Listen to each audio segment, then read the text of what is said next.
Merhaba arkadaşlar, kanalıma hoş geldiniz. Şimdi sizlerle çok güzel bir roba çalışması yapacağız arkadaşlar. Robamız yıldız modeli olarak da adlandırılabilir. Oldukça hoş, güzel bir model. Erkek bebek yeleklerinde, hırkalarında kullanılabilir. Kız bebeklerde kullanılabilir. Ama gördüğünüz gibi ben renk olarak kız bebekler için örüyor olacağım şu anda. İpim yine Himalaya Everyday Bebe Lux ipi, anti-peeling özelliğe sahip %100 olarak. Aynı renkten yapmak isteyenler için 70.440 arkadaşlar renk kodu. İpimiz şuraya hemen bakıyorum. 100 gram ağırlığında, 250 metre uzunluğunda bir ip. Şiş olarak arkadaşlar 4 milimetre şiş söylemişler, yani yazıyor bandında, etiketinde, ama ben 3 numaralı şişle öreceğim arkadaşlar. Şimdi dilerseniz hep beraber robamızın yapımına başlayalım arkadaşlar. Bu arada elimdekilerini kir zannetmeyin, açıklamak yapmak durumunda hissediyorum. Parmağım arabanın kapısına sıkıştı. Birkaç videoda da görmüşsünüzdür, hala geçmedi. Beni rahatsız ediyor. Buradaki parmağım ise şişlerden bana şiş alerji yapıyor. O yüzden tahriş olmuş durumda. Krem de sürdüğüm halde geçiremiyorum. Önerilerinizi açığım arkadaşlar. Varsa bana tavsiye edebileceğiniz. Ben sürekli değişik şeyler de kullandım ama bu alerjik şeyini geçiremiyorum bir türlü. Başka parmaklarımda yok. Orada şişten dolayı oluyor. Bu açıklamadan sonra da yeleğimizin robasına başlayabiliriz. Robama 82 tane ilmek atarak başladım arkadaşlar. 82 ilmeği 3 diş haroşa sırası ördük arkadaşlar. Şimdi yıldız robamızı yapmaya başlayacağız. Robamızı yaparken her iki tarafta, sağda ve solda 7'şer ilmek kenar patlarımız olarak devam edecek. Şimdi ilk açacağım sıra bunun sonunda açacağım. Aslında bebeklerde fark etmiyor sağ sol. Fakat bunu sonda açacağım, kız olduğu için değişiklik olsun diye. Yoksa ben bebeklerde çok dikkat etmiyorum. Onu da açıkça söylemek istedim. 4, 5, 6, 7 tane kenar haroşası yapıyoruz arkadaşlar. 7 tane kenar haroşasından sonra bir doluyorum arkadaşlar. Doladıktan sonra bir tane düz örüyorum. İpi kendimden tarafa çekiyorum. Burada tersten 3 tane ilmeği kesiyorum. Aslında şöyle yapayım, daha güzel olur diye düşünüyorum. Şu şekilde alıp şöyle keselim. Evet, daha güzel oldu. Bakın, 3 tane kesim yaptıktan sonra bir tane düz örüyorum arkadaşlar. Bir düzden sonra bir tane doluyorum ve 2 tane düz örüyorum. 2 düzden sonra bir tane doluyorum. Bir tane düz örüyorum. İpi kendimden tarafa çeviriyorum. Yine 3 tane, yavaş yavaş yapıyorum ki dikkat edin diye, 3 tane kesiyorum. 3 kestikten sonra yine bir tane düz örüyorum. Bir tane doluyorum ve 2 tane düz örüyorum. 2 düzden sonra bir tane doluyorum. Bir tane düz örüyorum. İpi kendime çeviriyorum. 3 tane ilmeği birden alıp kesiyorum. İpi arka tarafa atıyorum. 3 tane kestikten sonra bir tane düz örüyorum. Bir doluyorum arkadaşlar. 2 tane düz örüyorum. 2 düzden sonra tekrar doluyorum. Bir düz örüyorum. Sonra ipi kendimden tarafa çevirip 3 tane ilmeği bir alarak kesiyorum.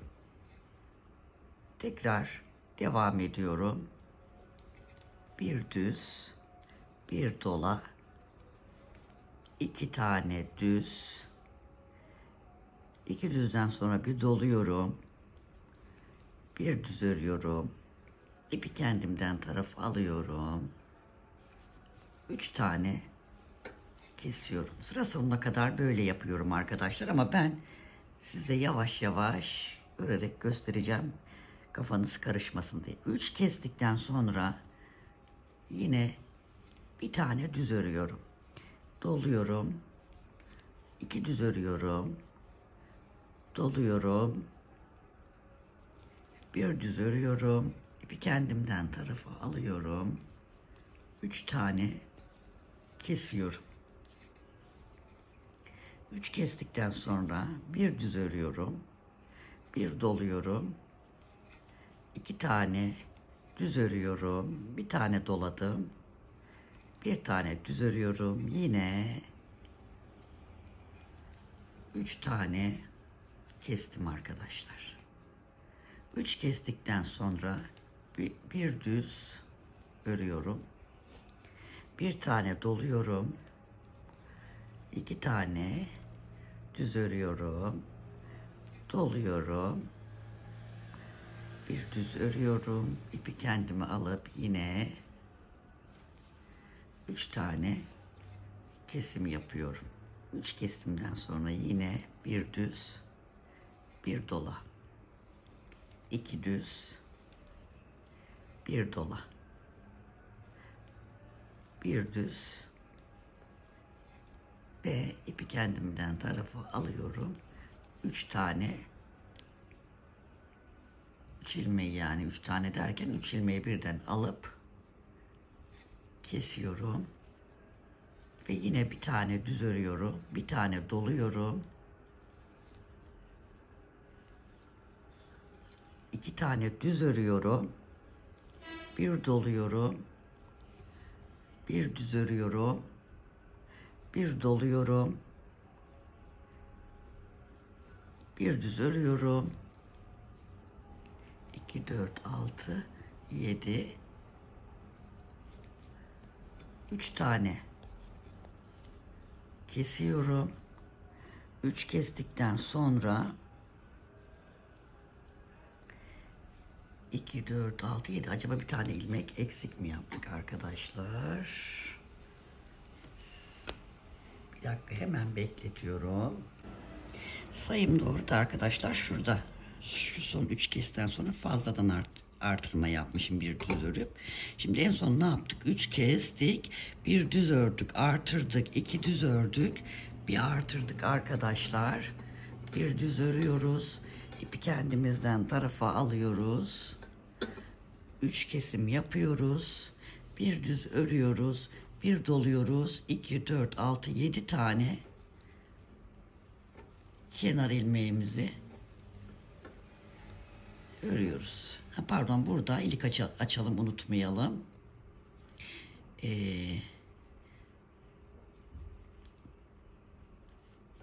Sondan 2 4 6 tane ilmek kalınca arkadaşlar, ipi kendimizden tarafa çevirelim. Şu şekilde ikisini bir alalım, keselim yani. Tekrar bir tane dolayalım ve 1 2 3 ve 4 tane haroşa örelim. Toplamda 7 tane oldu. Hemen şurayı göstereyim ben. Haroşa iliğimizi, 7 tane kenar haroşamız. Evet, şu iliğimiz 5 6 ve 7. Şurada bir tane iliğimizi açmış olduk arkadaşlar. Şimdi geri kalan bütün ilmeklerimizi sondaki 7 tane kenar patına kadar ters örgü örelim. Kenardaki 7 tane haroşamızı örelim. Tekrar sıra başına gelelim. Şimdi modelimizin birinci sırasını kurduk. Şimdi ikinci sırasına geliyoruz. Bu sıra oldukça kolay, hiç karışık değil. Bu sırada ne yapacağız hemen söylüyorum. kenardaki 7 haroşamızı örelim. 3, 4, 5, 6, 7. Şimdi burada şimdi şöyle yapayım. Düz örüyoruz. Burada hiçbir şey yapmıyoruz. Düz örüyoruz. Bir önceki sırada 2 tane düz ilmek örmüştük ya arkadaşlar. 1, 2, 3, 4, 5. Evet. Şu 2 ilmeği görünce artırıyoruz. 2 ilmeği düz örüyoruz. Yine artırıyoruz. Kalan ilmekler düz örgü.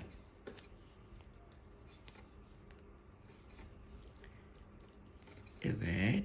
Şimdi bakın yine o 2 tane düz örgüyü gördük. Hemen artırıyorum. 2 tane düzünü örüyorum. Artırıyorum. Aradaki ilmeklerde zaten 5 tane düze denk geliyor. 3, 4, 5 artır. 2 tane düz artır. Geri 5 tane düz. Bu şekilde bu iki ilmeklerin yanından sağından ve solundan artırarak bu sırayı da tamamlayalım. Arkayı da kenardaki haroşaları örelim. Diğer ilmeklerimizi ters örgü olarak örelim. Yine sıra başına gelelim arkadaşlar. Arkadaşlar bundan önceki sırada şurada ilk 7 tane haroşadan sonra bir tane artırma yapmamız gerekiyordu. Onu ben yapmamışım. Siz de bu şekilde yapın. O artırmayı yapalım. Şimdi devam ediyoruz. Örneğimizin 3. sırasına 7 tane haroşayı ördükten sonra bir doluyorum. 2 tane düz örüyorum. Ve ipi kendimden tarafa alıyorum. Benim ilmeklerimin yönü düzgün olmadığı için ben düzeltiyorum. Sizin eğer böyleyse düzeltmenize gerek yok.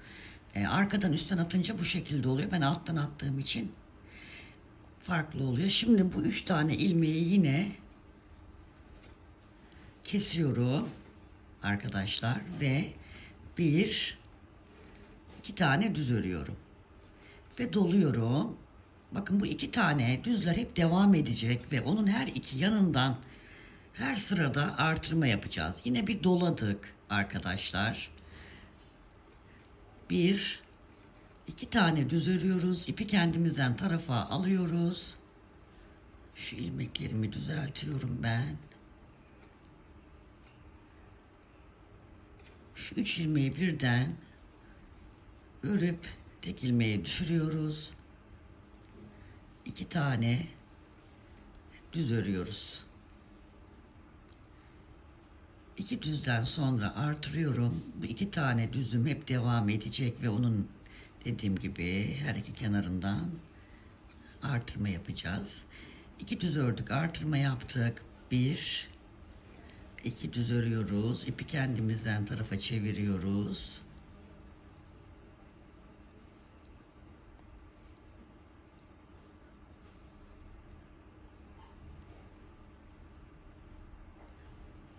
İlmeklerimin yönünü düzeltiyorum ben.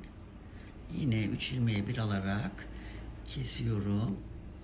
Yine 2 tane düz örüyorum. Evet, artırma yerine geldim.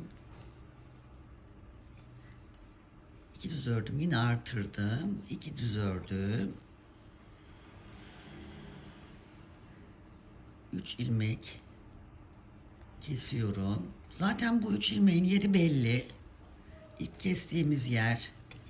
Bakın şurada zaten kesmiştik. Şimdi ikinciyi kesiyoruz. Yine 2 tane örüyorum. Bir doluyorum. 2 tane düz ilmeğin yanından her iki tarafından artırıyorum. 2 düz örüyorum.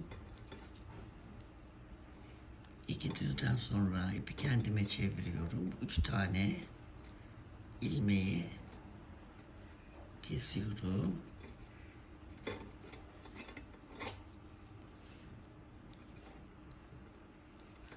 İki tane düz örüyorum.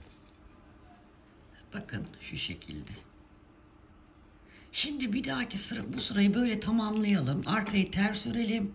Bir dahaki sırada hiç kesim işlemi yapmadan bir önceki sırada yaptığımız gibi şu ikişer ilmeğin her iki kenarından artırıp diğer ilmekleri düz örgü olarak örelim. Tekrar sıra başına gelelim. Umarım anlatabilmişimdir. Şimdi ikişer ilmeğin kenarından artıracağız bu sırada. Burada kestiğimiz 3 tane ilmeği görünce, yani şu ortadaki ilmek kestiğimiz ilmek, şu üçünü keseceğiz. Sonra iki düz örüp tekrar bu ikilinin kenarlarından artıracağız. Bir sonraki sırada da dediğim gibi sadece bu iki ilmeğin kenarlarından artıracağız. Diğer bütün ilmekleri düz öreceğiz. Arkada da ters örgü yapıp sıra başına geleceğiz. Evet, yine geldik sıra başına arkadaşlar. Şimdi bir kesimi tamamladık, ikinci kesimi tamamladık. Şimdi üçüncü kesimi tamamlıyoruz. Örneğimizin mantığı her sırada şu iki tane ilmeğin her iki kenarından artırmak. Tabi bu arada bu 7 tane haroşadan sonra artırmak her sırada. Burada da bitişlerde yine her sırada artırma yapacağız arkadaşlar. Onu şaşırmayalım, çünkü buradaki bu 3 tane kesim yaptığımız ilmeğin kenarlarında ikişer tane ilmek oluyor ya, o ilmeğin birer artırmaları bu bizim böyle yıldız gibi açılacak olan ilmeklerimizin her iki tarafına da birer artırma gibi denk gelmiş oluyor. O yüzden bitişte ve başlangıçta da her sırada artırma yapmayı unutmayalım. Daha doğrusu bizim burada ördüğümüz ilmek şu ilmek oluyor arkadaşlar. Onu karıştırmayalım yani. Oraya da mutlaka artırma yapalım. Onun dışında bir sırada kesim yapıyoruz. Bir sırada kesim yapmadan sadece artırma yaparak örgümüzü örmeye devam ediyoruz. Burada ilk başlangıçta bir ördük, 3 kestik, bir ördük. Sonraki kesimimizin sırasında ise 2 tane düz ördük, kestik, 2 düz ördük. Şimdi burada da 3 tane düz öreceğiz, 3 keseceğiz. Yine 3 tane düz öreceğiz. Sonraki sırada da 4 tane düz öreceğiz. Bu ortadaki ilmekler kesilecek. Kenarlardaki kesme sırasında yani. Zaten kendini gösteriyor. Kesme sırasında bu 3 tane ilmeği keseceğiz. Yanlarındaki ilmekleri düz öreceğiz. Şimdi şurada mesela buradaki sırada da şöyle yapacağız. Hemen göstereyim.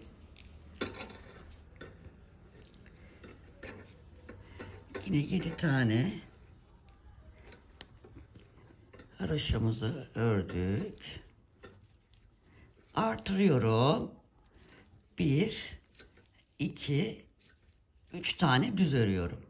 İlk kesimde dediğim gibi bir örmüştüm.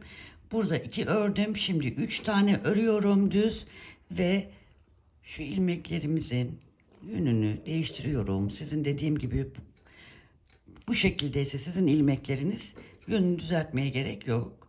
Üçünü bir alıyorum ve kesiyorum ve 3 tane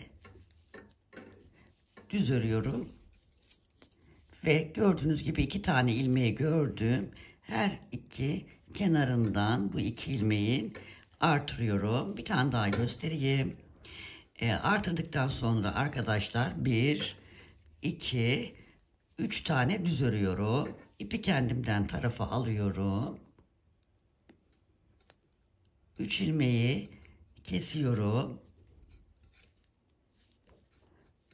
Tekrar 1, 2, 3 tane düz örüyorum. Artırıyorum. 2 tane düz örüyorum ve artırıyorum. Bakın bu şekilde modelimiz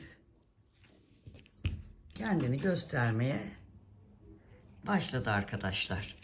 Bundan sonraki sırada ne yapıyoruz? Kesme işlemi olmayan sırada bütün ilmekleri düz örüyoruz. Sadece bu 2 tane ilmeğin, düz ördüğümüz ilmeğin kenarlarından artırma yapıyoruz. Tabi başta ve sondaki şu kenar haroşalarından sonraki artırmayı yapmayı unutmayalım.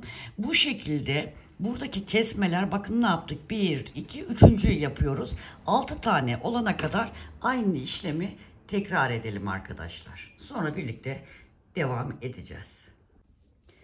Evet arkadaşlar, şu ilk kesimimizi saydığımızda üçlü kesimimizi 1, 2, 3, 4, 5, 6 tane yaptık. Şurada şöyle bir yıldızımızın ucu oldu. Şimdi bu yıldızı bu şekilde kapatacağız arkadaşlar. Onun için de hemen göstereceğim. Yine ortadaki üçlü kesimlerimiz devam edecek.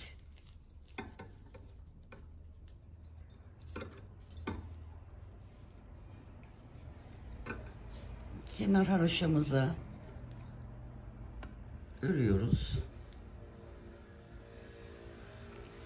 4, 5, 6, 7. Şimdi burada ajur koyuyorduk. Şimdi bir tane öreceğiz. Yine ajur koyacağız.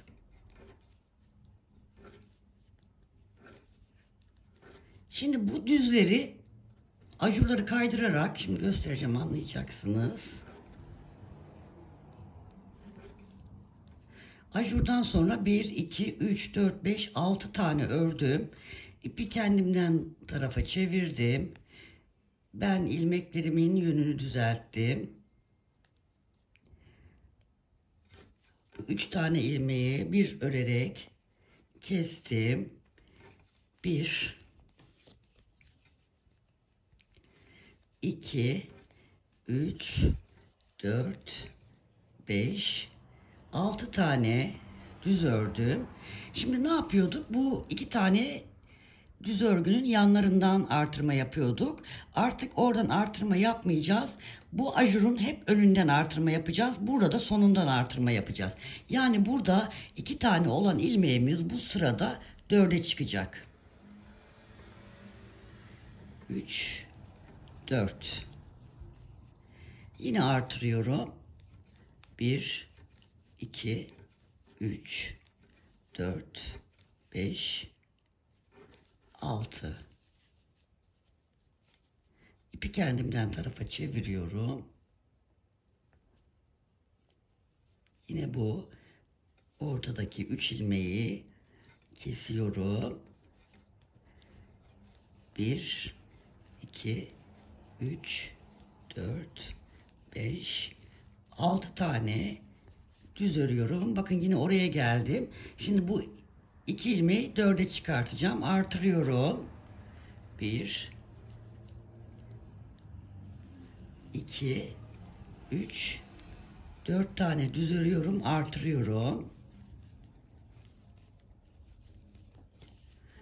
6 tane düz örüyorum.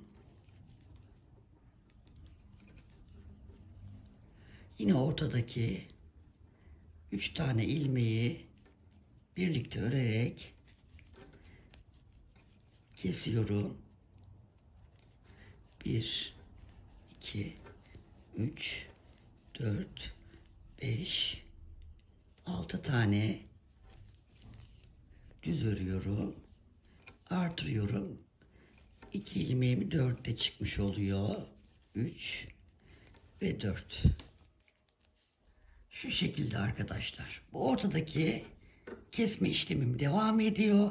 Buradaki düzlerim azalırken burada 2 tane olan düz ilmeğim artış yapacak. Bu sırayı böyle tamamlayalım. Arkayı ters örelim. Önde tekrar göstereceğim. Sıranın sonunda göstereyim. Kafanız karışmasın nasıl yapılacak diye. Burada üçlü kesimi yaptıktan sonra 6 tane düz örüyorum. Bir tane artırıyorum ve burada bir tane düz örüyorum. Sonra kenar haroşalarını örüyorum. Bu arada burada 1, 2, 3, 4, 5, 6, 7, 8, 9, 10, 11, 12 diş haroşa sırasıyla ilik açmayı düşünüyorum. 1, 2, 3, 4, 5, 6. Şöyle yapalım. Bu 2 ilmeği keseceğim. Bir tane doluyorum ve 4 tane düz örerek ikinci iliğimi de 12 diş haroşa sırasıyla açmış oldum. Arkaya şu artırdığımız ilmeği de haroşa örüyoruz. 1, 2, 3, 4, 5, 6 tane, pardon, 1, 2, 3, 4, 5, 6, 7 tane kenar haroşasını yaptıktan sonra arka yüzde olduğumuz için bütün ilmekleri ters örgü olarak örelim. Orayı göstermek istediğim için yeniden açtım çekimi. Bu sırayı, arkadaki bütün ilmekleri ters örerek sıra başına gelelim. Yine örgümüzün ön yüzündeyiz. Şöyle bir bakalım. Bakın burada 2 ilmeğimiz 4 ilmeğe çıktı. Şimdi bu sırada 6 ilmeğe çıkacak. Şimdi aynı burada yaptığımız gibi bir üçlü kesim yaptıktan sonra diğer sırada kesim yapmayıp sadece artırma yapıyorduk. Şimdi burada da yine kesim yaptık. Şu andaki sıramızda kesim yapmadan sadece artırma yapacağımız sıra. Bir sonraki sırada yine eksiltme yapacağız, kesim yapacağımız sıra arkadaşlar. Evet.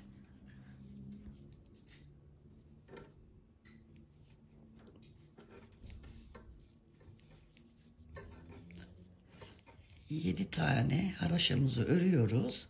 Şimdi buradaki düzleri azaltacağımız için yine iki tane örüyorum, doluyorum. 1, 2, 3, 4, 5, 6, 7, 8, 9, 10, 11, 12, 13 tane örüyorum. Aslında saymaya gerek yok. Zaten bu artırma yerlerimiz bizim belli. Şimdi burada hep kenardan gidiyorduk. Şimdi bu yaprak ilmek, yıldız ilmeklerini azaltacağımız için devamlı bu taraftan artıracağız. Şimdi bu 4 ilmeğimi doladım. Şimdi bu 4 ilmeğimiz bizim 6 ilmeğe çıktı. 1, 2, 3, 4, 5, 6 tane düz doluyoruz. Şimdi yine burada bütün ilmeklerimizi düz örüyoruz. Ta ki o artırma yerine kadar. Bir sonraki sırada ortadaki 3 ilmeği yine keseceğiz. Aynı aşağıdaki gibi. Bakın ajuru gördüm. Hemen doluyorum. Bir dolama yapıyorum. İlmeklerimi düz olarak örüyorum. 6 ilmeğim oldu. Bir sonraki sırada bu 8 olacak. Devamlı bunlar, şuradaki düzler azalırken şunlar arkadaşlar artacak. Şuralar eksiltirken, yani yıldızımız böyle olurken burası açılacak. 6 tane ördükten sonra bir tane doluyoruz. Ve yine diğer artış yerine kadar örüyoruz. Sanırım anlatabildiğimi düşünüyorum.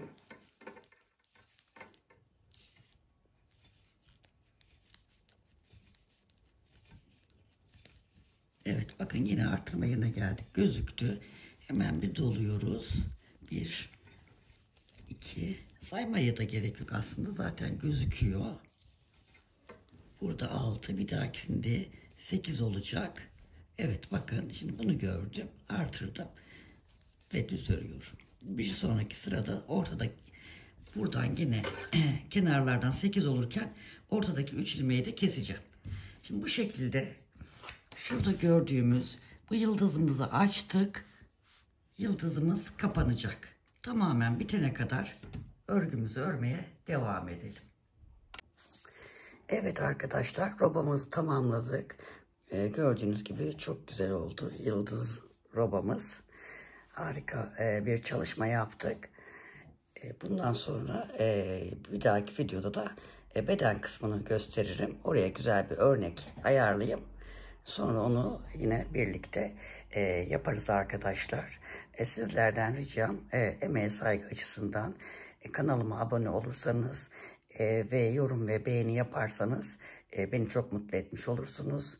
Çok teşekkür ediyorum. Sevgiyle kalın, hoşça kalın. Bir sonraki videoda görüşmek üzere arkadaşlar.